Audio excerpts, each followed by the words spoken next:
Les invito a abrir sus Biblias. Santiago capítulo 1. Santiago capítulo 1, desde los versos 1 hasta el 4.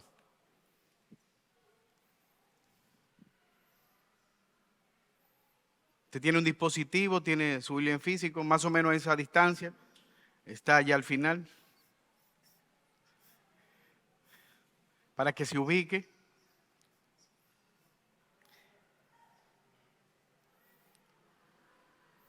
Capítulo 1, versos desde el 1 hasta el 4. Santiago 1.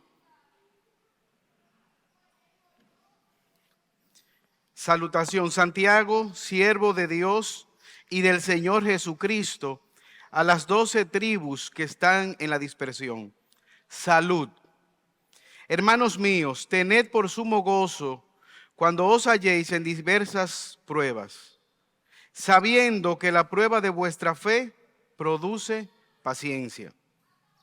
Mas tenga la paciencia su obra completa, para que seáis perfectos y cabales, sin que os falte cosa alguna.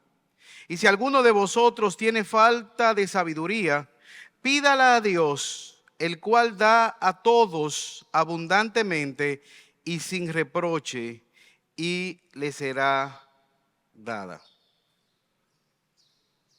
Oremos. Señor y Dios, te agradecemos por el privilegio, por la oportunidad que tú nos brindas de poder adorar tu nombre por medio de las alabanzas. Ahora, Señor, venimos delante de ti suplicándote que nos permitas adorarte escuchando tu palabra. Señor, Santiago, inspirado por ti, por el Espíritu Santo, nos dice que si estamos necesitados de sabiduría, podemos venir, que vengamos delante de ti. Señor, necesitamos de tu sabiduría. Ten misericordia del predicador y asístele, Señor, en medio de sus debilidades. Pero al mismo tiempo, ten misericordia de los oyentes. Este mundo, Señor, está en tinieblas y necesita que los hijos de Dios se manifiesten para gloria del Dios que le ha salvado y esperanza de la humanidad. Señor, ayúdanos a ver, a entender que la fe verdadera fructifica a pesar de las pruebas. Te pido también que traigas consuelo a aquellos hermanos que están pasando por momentos difíciles en sus vidas. Que traigas salvación a aquellos que están camino a la condenación y no lo saben. Trae esperanza a aquellos que han perdido toda esperanza. Vivifica, ríos de agua viva puedan correr sobre las vidas de aquellos que están secos en esta mañana. Y que al final de todo lo hablado, tu nombre pueda ser glorificado. Porque te lo pedimos por Jesús. Amén. Cuando yo era más joven, nosotros teníamos una casa, una finca en Dajabón, una provincia de la frontera. Y un día estábamos nosotros en los quehaceres de los jóvenes, de los adolescentes que están de vacaciones y no tienen muchos oficios, maroteando mango en una finca. De repente íbamos caminando, mis primos, mi hermano Ángel y yo, íbamos caminando alrededor de una empalizada, una pared de madera con alambradas, comiendo mango, cuando de repente un toro fijó su mirada en nosotros. Nada que ver con ese señor, nosotros seguimos caminando. Digo, ignórenlo, no lo miren. Pero él siguió mirándonos a nosotros mientras íbamos caminando en fila, uno detrás del otro, comiendo mangos. El toro comenzó literalmente a excavar con su pata delantera y bajó la cabeza. Yo sigo diciendo, no se preocupen, eso es normal, seguimos caminando. Él comenzó a caminar hacia nosotros. Nosotros avanzamos más rápido. Comenzó a trotar y nosotros también comenzamos a trotar. Pero cuando él comenzó a correr hacia nosotros, yo vi que los primos que iban detrás de mí me pasaron rápidamente corriendo. Yo aceleré el paso y ellos, más ágiles, se tiraron en el piso y rodaron hacia la alambrada, cruzando y poniéndose a salvo de aquel animal. Yo iba corriendo y yo me voceaban, tírate, tírate, pero yo pensaba, si yo me tiro, me voy a pelar todos los brazos y no quería tirarme. Pero cuando las fuerzas se me acabaron, en ese momento entonces me tiré. Y como película de terror, gordito al fin, me quedé atrapado en la alambrada. Mitad del cuerpo hacia el lugar donde estaba el toro y mitad del cuerpo del otro lado. Mis primos me alaron y yo dejé la mitad de la parte trasera del suéter enganchado en aquella alambrada. Muchos años han pasado y a veces me sueño con aquel animal todavía persiguiéndome. Mi consuelo es el veterinario que fue a examinar aquel animal, que le advertimos y él dijo, no, yo soy un veterinario experto. A él fue que le dio la carrera grande. Ahora, hermanos, ¿qué tiene que ver esto con el pasaje que nosotros acabamos de leer? Hay un toro no literal. Hay algo que viene a nuestras vidas sin esperarlo. De manera repentina aparece. Y estoy seguro que todo el mundo que está aquí sentado lo tiene en común. Creyente y no creyente. Todo el mundo tiene esto en común. ¿Qué es? Las pruebas, las dificultades, las aflicciones. Vienen como invitado indeseable. Pruebas en el hogar, en el matrimonio, en la familia, en tu trabajo, en el colegio, con los vecinos, en la crianza de los hijos, pruebas económicas. Pudiera asegurar que hasta los niños que están en la guardería tienen sus dificultades para estar en este lugar. Dificultades que vienen a nuestras vidas y muchas veces con equipaje de llegada, pero sin fecha para irse. Este pasaje nos muestra que la fe verdadera fructifica a pesar de las pruebas. La fe verdadera fructifica a pesar de las pruebas. ¿Quién está escribiendo esta carta? La Biblia nos dice que es Santiago.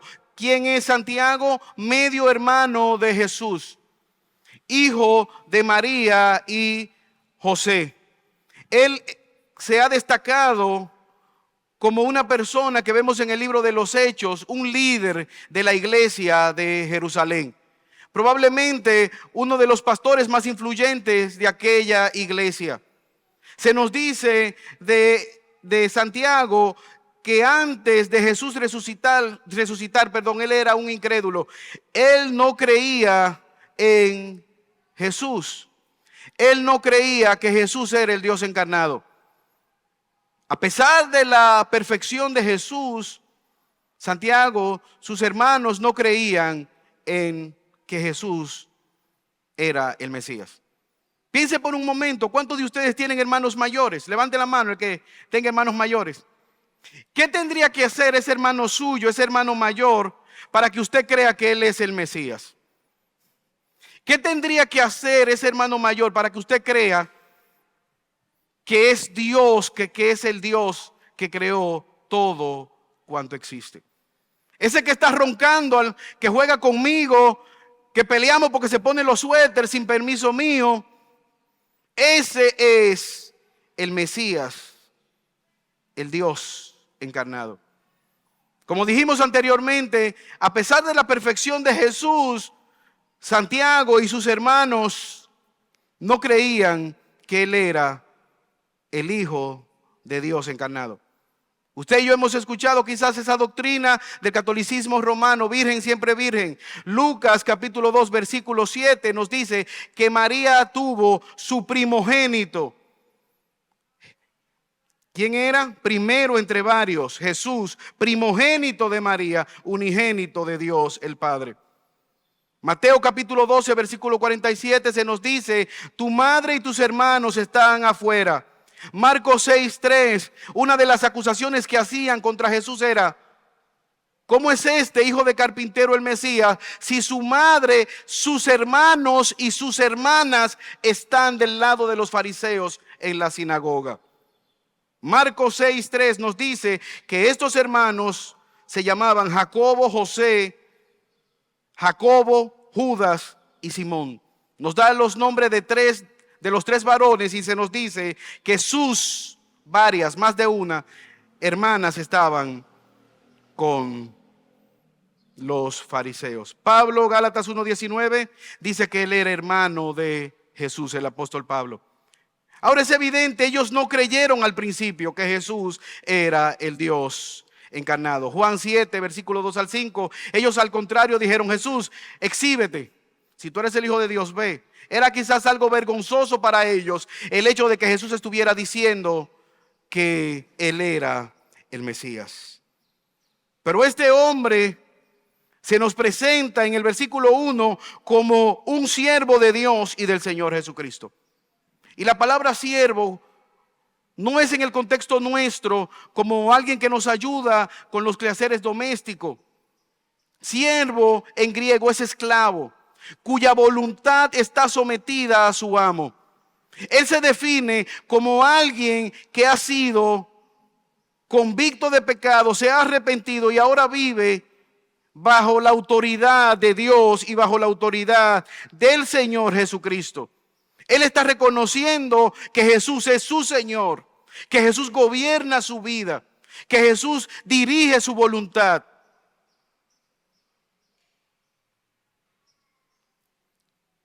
¿Por qué él lo está haciendo?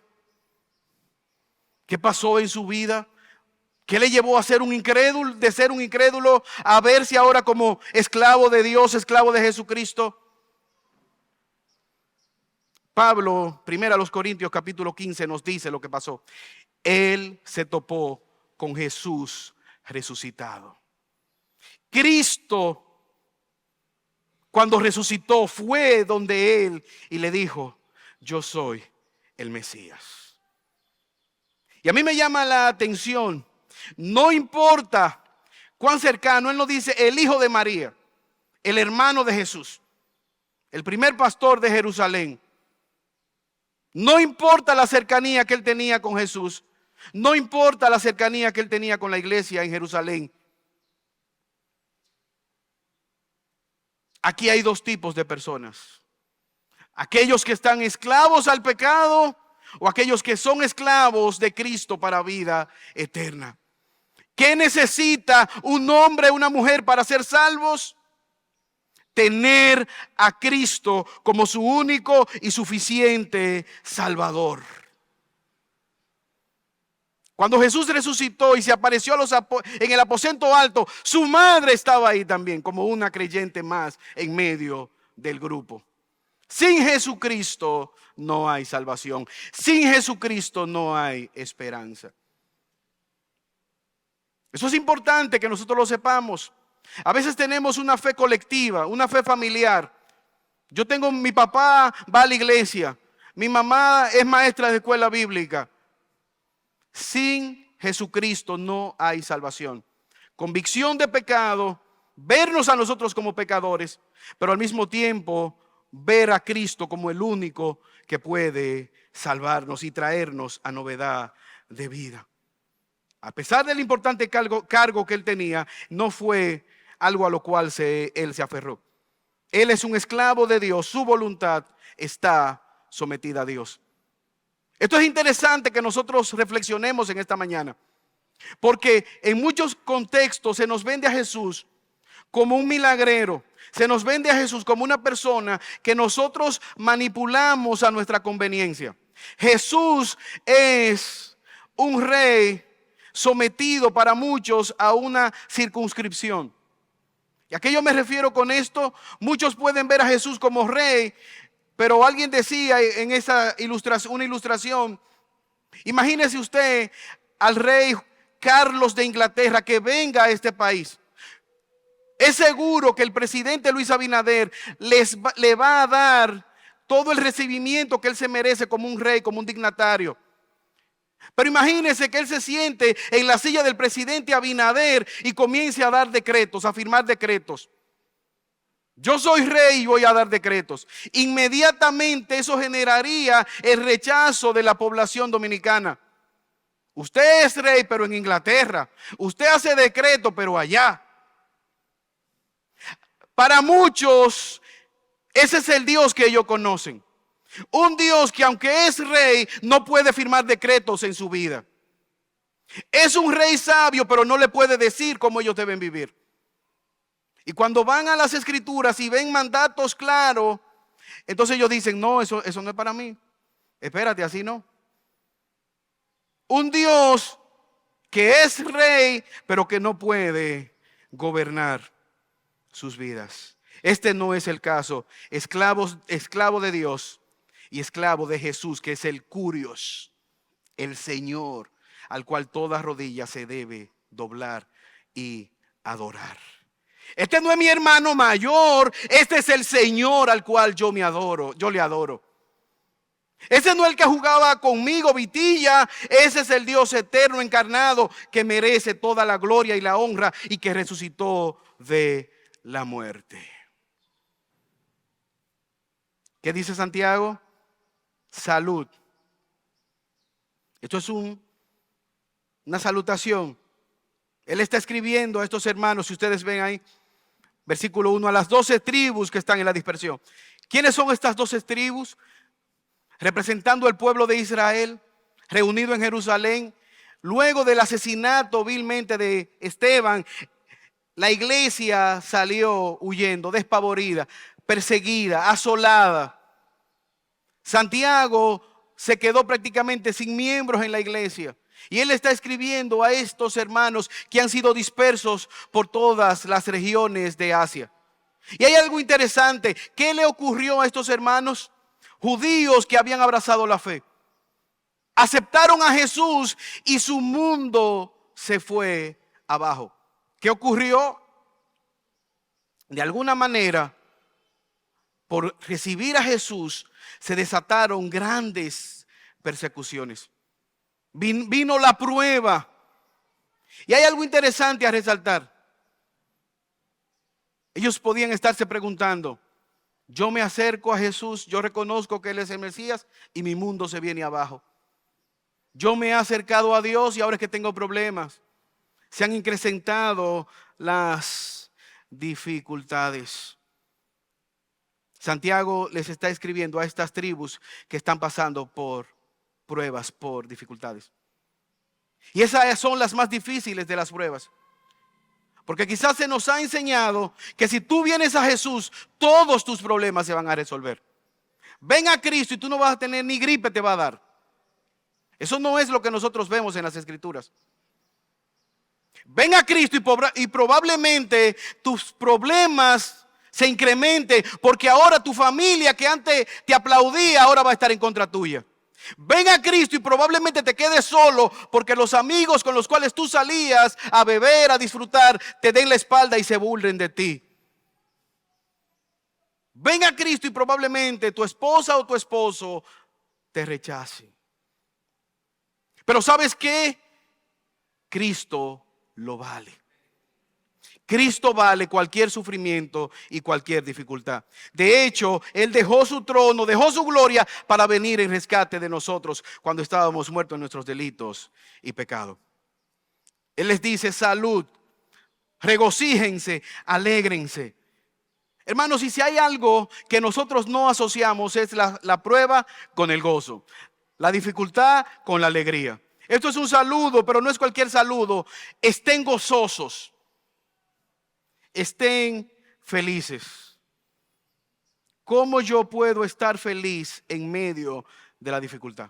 Si hay alguien que sabía lo que este pueblo estaba pasando, era Santiago. Él les está escribiendo. Quizás nosotros esperaríamos, yo estoy aquí llorando por ustedes, yo estoy aquí que no encuentro qué hacer por lo que le ha pasado. Él les dice, regocíjense, alégrense. Versículo 2. Hermanos míos, tened un mandato por sumo gozo cuando os halléis en diversas pruebas, sabiendo que la prueba de vuestra fe produce paciencia. ¿Cómo puede alguien estar gozoso en medio de la prueba? ¿Cómo tú puedes estar gozoso en medio de la dificultad? situaciones reales, persecuciones reales. Esas personas no tienen casa, no tienen hogar, no tienen familia, están en una ciudad que no conocen a nadie, dispersos. ¿Cómo ellos podían tener gozo en medio de esta prueba? Es un mandato, regocíjense, tengan gozo en medio de la prueba. Lo primero que quisiéramos ver es que tú y yo podemos tener gozo en medio de la prueba cuando tenemos una perspectiva correcta. Podemos tener gozo, podemos estar gozosos cuando tenemos una perspectiva correcta. Hermanos míos, tened por sumo gozo cuando os halláis en diversas pruebas. Aquí la palabra diversas es multiforme, es un arco iris, es una paleta de colores. Pero en vez de colores llamativos, es diversas pruebas, múltiples pruebas, pequeñas, grandes, rojas, blancas, negras, diversas. Y las pruebas tienen una particularidad. No sé a cuánto les ha pasado. Usted está saliendo de una prueba y de repente la cosa está mala, pero usted tiene la esperanza que mejore. ¿Y qué ocurre? Empeora. Y se modifica la prueba. Se le suma otro. Usted está orando por alguna dificultad y usted dice, ya voy a salir. Entonces algo que no estaba inesperado, ahí viene y se suma. Y tú dices, Señor, no entendí o no estoy entendiendo. Barájala el asunto más despacio. Diversas pruebas. ¿Cuál es el inconveniente? A nadie le gusta las pruebas. El día más difícil y frustrante para un estudiante cuando el profesor dice, examen sorpresa. Hoy tenemos una prueba. Y si las cosas se ponen peor cuando él dice, no se preocupen, es para evaluar su inteligencia, para evaluar cuánto ustedes saben. Como si eso fuera a tranquilizarnos, eso agobia más. Porque ahora tú vas a poner tu nombre, tu firma, tu matrícula, y él va a saber cuánto tú sabes. No hay otra manera de saber, vamos a tomarnos un café, vamos a hacer algo grupal. No, es con un examen que vamos a saber. Eso pasa con nosotros en las pruebas. Pero tenemos que tener una perspectiva correcta acerca de las pruebas. Pruebas, tentaciones, dificultades vienen a nuestras vidas. Aflicciones. Pero tú y yo podemos tener gozo cuando tenemos una perspectiva correcta acerca de las pruebas. Dice el pastor Timothy Keller, la prueba es la manera como nos movemos del conocimiento de Dios a un encuentro con Dios. ¿Qué es una prueba? Es el elemento que Dios utiliza para llevarnos de un conocimiento intelectual a tener una relación con nuestro Dios. Se nos dice del salmista en el segundo libro de Samuel, capítulo 16, versículo 13 al 14, que Dios lo llamó a ser rey. Lo ungió en el versículo 13. En el versículo 14, David asume como rey más adelante. ¿Sabe lo que ocurrió en la vida de David? 7 años después que fue ungido, él asumió el reinado. ¿Qué pasó después que él fue ungido? No pasó nada. Él se fue a apacentar las ovejas de su padre. 7 años desde ser ungido hasta que él asumió como rey. Siendo probado su carácter. Pero en medio de las dificultades él conoció a Dios. En medio de esa prueba él conoció al Dios que le libró del oso, que le libró del peligro, y fue con ese carácter probado que él pudo enfrentar a Goliat. Él conoció al Dios que le guardó detrás del rebaño y ahora es ese Dios que le está guardando enfrente de un gigante. Eso hacen las pruebas, nos recuerdan las promesas de nuestro Dios, nos recuerdan dónde debemos poner nuestra confianza. 2 ancianos Dios le promete hijos. Más de 15 años desde que Dios le dio la promesa hasta que se consumó el nacimiento que pudo ver Sara la mano de Dios obrando. Eso pasa con nosotros con mucha frecuencia. Y se nos hace más difícil tener una perspectiva correcta. ¿Sabes por qué? Porque se nos ha enseñado falsamente que Dios está para complacer todo lo que nosotros le pedimos. ¿Qué diferencia a lo que está pasando con estos hermanos? Gozo en medio de la prueba. Pero ellos deben poner su confianza en Jesús. Ellos deben poner su confianza más allá de la prueba. Levantar la mirada y ver que a pesar de las dificultades, Dios tiene control de todas las cosas. Ahora, hermanos, no solamente nosotros podemos tener una perspectiva gozosa, no solamente se va a revelar nuestro corazón, nuestro carácter en medio de la prueba, como pasó con el pueblo de Israel en el desierto. Diariamente ellos dependían del alimento de Dios, del maná, pero diariamente ellos debían confiar en medio de las dificultades que tenían. Una perspectiva correcta, pero hay un segundo elemento que el pasaje nos muestra para nosotros poder tener gozo en medio de las dificultades, y es que nosotros debemos tener paciencia. Debemos perseverar en medio de las dificultades. ¿Por qué Dios está permitiendo estas dificultades? Versículo 3, mira lo que dice Santiago. Sabiendo, hay una información que ustedes tienen que tener. Que la prueba de vuestra fe produce paciencia. Mas tenga la paciencia su obra completa para que seáis perfectos y cabales sin que os falte cosa alguna. ¿Qué está haciendo la prueba? Está produciendo paciencia, entereza de carácter. Y se nos ha enseñado que la paciencia simplemente es algo pasivo. Pero para nosotros poder ejercer la paciencia, debemos hacerlo de una manera activa. Usted necesita más confianza en Dios para quedarse tranquilo esperando su voluntad que para accionar. Nosotros somos tendentes a accionar. Mira, vamos a llamar a fulano, vamos a hacer aquello, vamos a hacer esto. Cuando deberíamos decir, vamos delante de la presencia de nuestro Dios. Dios está en control. Dios es soberano. Dios gobierna. 2 pajarillos no se caen al suelo sin su voluntad. ¿Usted recuerda Jesús diciendo sobre la parábola del juez injusto? Un juez perverso, malévolo, poderoso, y una viuda no tenía nada, indefensa, y quería que se le hiciera justicia. Su única esperanza era este juez injusto, y aquella viuda diariamente iba delante de aquel juez: hazme justicia, hazme justicia.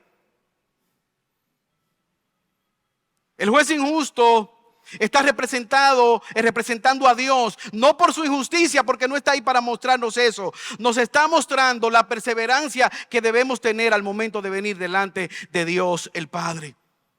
Si este hombre malo, perverso, es capaz de responder la oración a una viuda, ¿cuánto más Dios, que es bueno, que es misericordioso, que es justo, no nos va a responder a nosotros que somos sus hijos? ¿Cuál es el problema, hermanos? Que la respuesta de Dios no siempre es en el tiempo que nosotros queremos. Que la respuesta de Dios no siempre es como nosotros esperamos. Pero Dios está obrando. Dios está actuando. Él se está dando a conocer, pero al mismo tiempo nos está revelando lo que hay en nuestros corazones. Y a veces vemos la prueba como algo malo. Sácame de aquí, quítamela, aléjamela. Cuando deberíamos decir: Señor, ¿qué tú quieres mostrarme en medio de esta situación difícil? ¿Qué tú quieres enseñarme? ¿Cómo yo te puedo glorificar en medio de esta dificultad?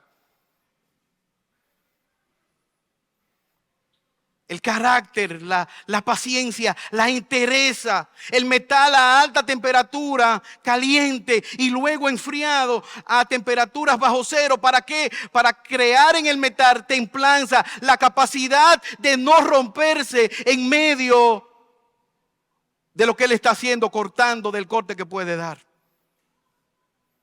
Hay un ave que está volando, comienza a nevar, la nieve le cae encima y la tira al suelo, ella no puede volar, se está congelando. Dice, bueno, ya voy a morir. Aquella ave piensa, moriré aquí congelada. De repente aparece una vaca. Déjeme ver cómo yo puedo decir esto de tal manera que no suene tan raro, pero la vaca le vierte sobre ella unas cuantas gotas de excremento. Aquella ave está enojada. Mira lo que me faltaba. Me estaba congelando y mira ahora lo que me pasó. Este no es mi día. Ella estaba un poco caliente, ya no tenía tanto frío en medio de aquella sustancia vertida por la vaca. Pero se sentía incómoda y se estaba quejando. Este no es mi día. Pero apareció un gato en su rescate. ¿Sabe lo que hizo aquel gato? Aquel gato sacó a aquella ave, la limpió. Ella estaba contenta, iba a poder volar de nuevo. Pero ¿sabe lo que hizo el gato? Se la comió. Eso está ahí para decirte que no todo aquel que puede ensuciarte quiere tu mal. Y no todo aquel que te limpia quiere tu bien. En medio de las pruebas nosotros parecemos como aquella ave que estamos quejándonos y vamos de mal en peor, pero Dios tiene un propósito en medio de la prueba: formar a Cristo en nosotros. Dios está produciendo paciencia en nosotros. Y por eso repite la prueba, la repite de nuevo y vuelve y vuelve. ¿Y qué pasa? Dios está más interesado en formar a Cristo en nosotros que en hacernos felices. El gozo viene cuando tú entiendes que tú estás en las manos de Dios. El gozo viene cuando tú entiendes que Dios está llevando su propósito en tu vida. El gozo viene cuando tú entiendes que Él es soberano, no tú. Que Él tiene cuidado de ti, no tú. Que Él te gobierna, no tú. Que Él tiene control de todas las cosas, no tú. Que Él va a dirigir tu vida, no tú. Porque si tú eres tu propio destino, entonces tú no eres una oveja. Tú eres el pastor de las ovejas del rebaño. Él es el soberano, Él es el poderoso y Él tiene que decirnos: bástate, como le dijo al apóstol Pablo, bástate en mi gracia, porque mi poder se perfecciona en tu debilidad. Esa capacidad tienen las pruebas. Ahora, hermanos, nosotros debemos ser sinceros. El hecho de que tengamos una perspectiva divina por encima del sol de lo que está pasando. El hecho de que nosotros sepamos que Dios está llevando a través de la prueba la paciencia y el carácter. Eso no significa que nosotros entendemos todo. Eso no significa que vamos a entender todo. Hay momentos en la vida en que nosotros necesitamos sabiduría. Yo tengo un amigo pastor en los Estados Unidos, casado, tuvo una hija, siempre quiso tener esa hija. 7 años, tenía un problema donde se estaba fatigando, tenía debilidad, mientras caminaba se caía. Cuando le llevaron al médico, le hicieron análisis y había una presunción de un mal diagnóstico. Un tipo de cáncer que es muy violento. Hicieron las biopsias, se confirmó el diagnóstico. Cadenas de oración en favor de aquella niña. Eventualmente la niña no mejoró y murió.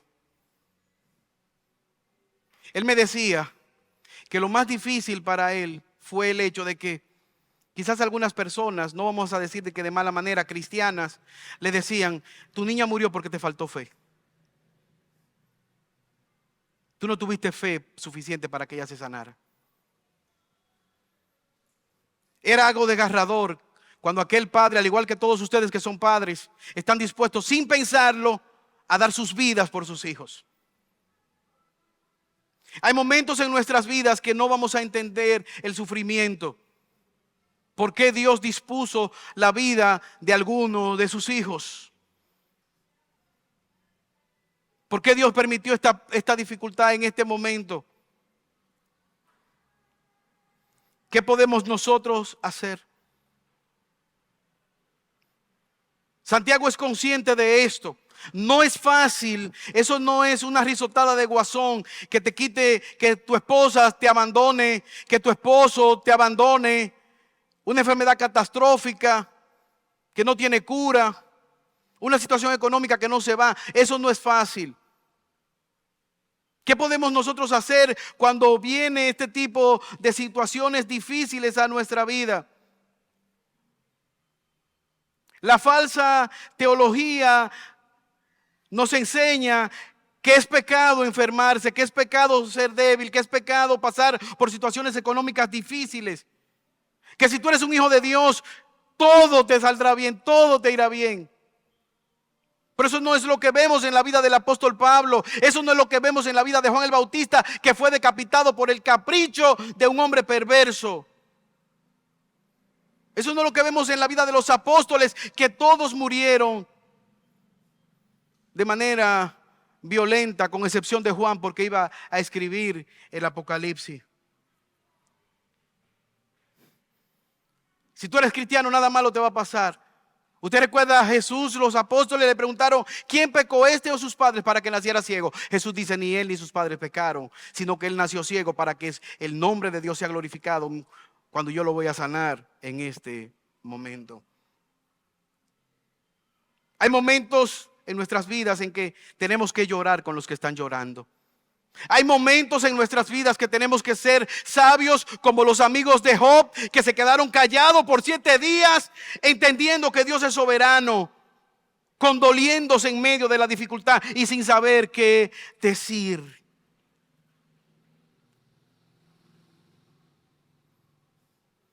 Momentos difíciles, pero que sabemos que Dios está con nosotros. ¿Qué podemos hacer, hermanos?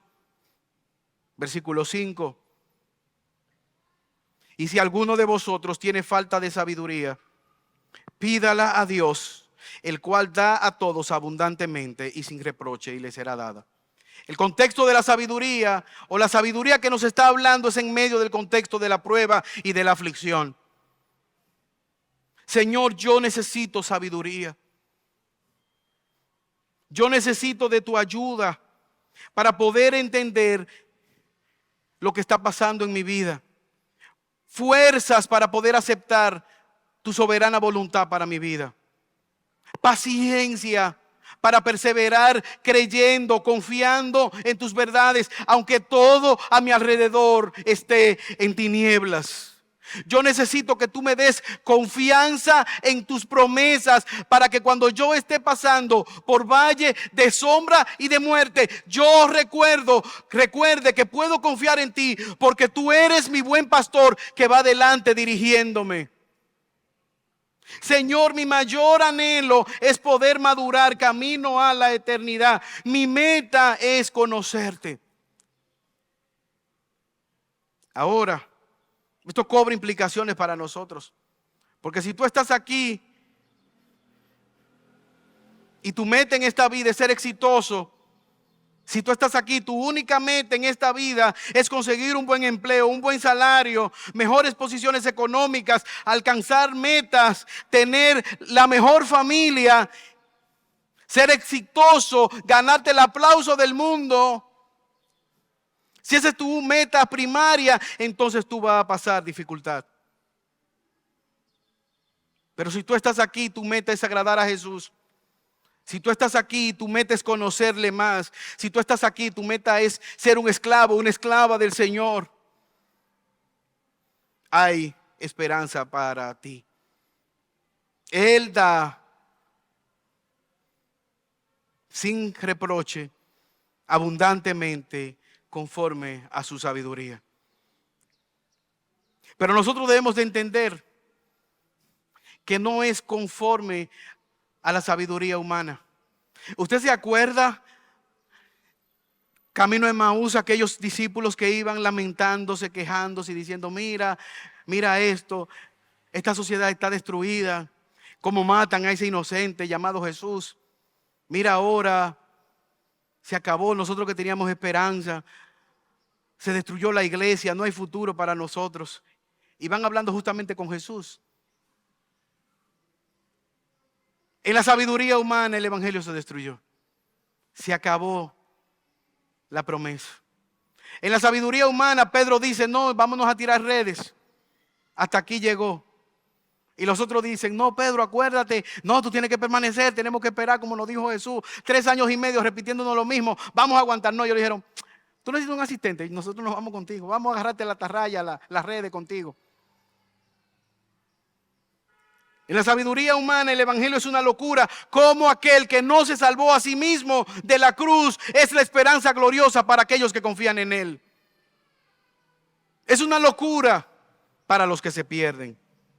Pero para aquellos que tienen el conocimiento de la palabra, para aquellos que tienen la perspectiva correcta, para aquellos que tienen paciencia para esperar en Dios, para aquellos que tienen la capacidad de orar, de venir en dependencia de Dios y decirle, como dice Santiago: Señor, dame sabiduría. Señor, me está faltando la sabiduría, me está faltando el saber cómo actuar, ayúdame. Santiago está diciendo: Dios no va a decir, no va a estar con una cara recta diciendo: ¿cómo va a ser posible? ¿Cómo es que tú no puedes confiar en mí después de tanto tiempo? Y ahora es que tú vienes con esa, después de tanto tiempo de cristiano. No, hermanos, dice que Él no nos va a reprochar. Él es un Padre misericordioso y nos va a responder abundantemente y sin ningún tipo de reproche. Nos va a dar la sabiduría que nosotros estamos necesitando. Dios es generosamente misericordioso. Y esa oración no es un piloto automático. Esa oración debe ser una oración que se haga en confianza. Señor, ¿qué tú quieres que yo aprenda en medio de esta dificultad? La pregunta, hermanos, en esta mañana: ¿tú crees en Dios? ¿Tú crees en la misericordia de Dios? ¿Tú crees que a pesar de tu prueba Dios sigue siendo bueno? ¿Tú crees que tú puedes poner toda tu confianza en Dios? ¿Tú crees que vale la pena gastar tus mejores años de tu vida en Dios? ¿Puedes tú confiar en medio de la muerte a Dios, en Dios? ¿Ha bajado el conocimiento de Dios a tu corazón y a tus pies?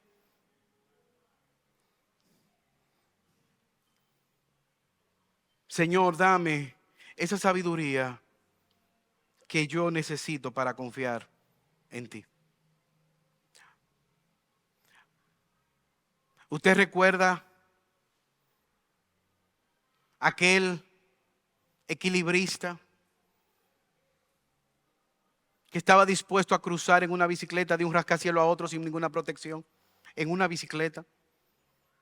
Y algunos le decían: no, no lo hagas, no lo hagas, tú eres loco, te vas a arriesgar, te vas a matar por nada. Nadie creía que él podía hacerlo, pero apareció uno y dijo: yo creo en ti, tú eres el mejor equilibrista del mundo, yo confío que tú puedes hacerlo. La gente le abrió espacio a aquella voz que estaba clamando confianza en el equilibrista. Y el equilibrista le preguntó: ¿cómo tú crees en mí que yo puedo hacerlo? Y él le dijo: no, lo que pasa es que tú eres el mejor equilibrista. Yo he visto todos tus videos. Yo he visto cómo tú confiadamente has cruzado por esa soga.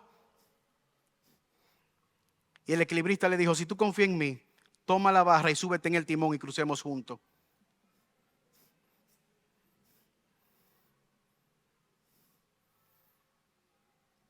¿Crees tú en Dios?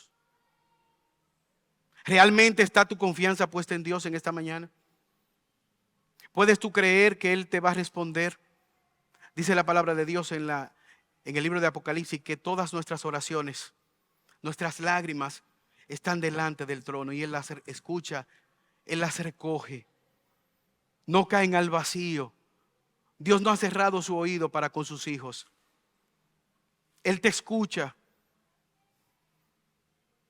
aunque quizás no hayas respondido cuando tú estabas esperando. Marcos capítulo 14, versículo 35 al 36. Se nos dice de Jesús que Él fue delante en Getsemaní, aquel monte de la prensa donde se exprimían las uvas, previo a su muerte. Marcos 14, 35 al 36. Se postró en tierra y oró que si fuese posible pasase de él aquella hora. Y decía: Abba, Padre, todas las cosas posibles son para ti. Aparta de mí esta copa, mas no se haga lo que yo quiero, sino lo que sea conforme a tu voluntad, lo que tú quieres. Jesús sabía la voluntad de Dios el Padre, pero no es un temor a la voluntad de Dios. Es un no querer separarse de Dios el Padre al cargar el pecado. Él sabe lo pecaminoso que es el pecado. Él sabe cuánto Dios el Padre aborrece el pecado. Nunca en la eternidad se ha separado el Hijo del Padre, y ahora Él va a ser abandonado por cargar nuestros pecados. Y Él tiene la capacidad de venir confiadamente ante su Padre, orar delante de Él. Pero cuando Él entendió cuál era la voluntad de Dios el Padre, Él asume valientemente su camino hacia la crucifixión. Jesús es ese hermano mayor que nos da confianza en medio de las pruebas. Él nos ayuda cuando nuestra fe se está tambaleando. Pero si tú y yo vamos a tener gozo, si tú y yo vamos a perseverar, debemos entonces tener una perspectiva correcta en medio de la prueba. Debemos entender que Dios está llevando su plan de formar a Cristo en nuestras vidas, de darnos paciencia, de darnos entereza de carácter. Pero al mismo tiempo, cuando no entendemos en medio de la dificultad, debemos entender que podemos venir a orar delante del Señor. Él no nos va a rechazar. Es válido pedir sabiduría. Santiago nos insta a venir delante de Dios y pedir esa sabiduría en medio de la prueba. Hermanos, quiera Dios ayudarnos en esta mañana a poder entender que la fe verdadera es una que persevera, que fructifica aún en medio de la prueba. Gracias, Padre Celestial, por tus misericordias. Ayúdanos, oh Señor, a confiar en ti, Señor. Tú nos mandas a levantar nuestra mirada por encima de las dificultades. Danos una perspectiva correcta en medio de las pruebas. Señor, ayúdanos a perseverar pacientemente, pero también, Señor, ayúdanos a venir a ti en oración cuando no entendemos lo que nos está pasando. Por Jesús te lo pedimos. Amén.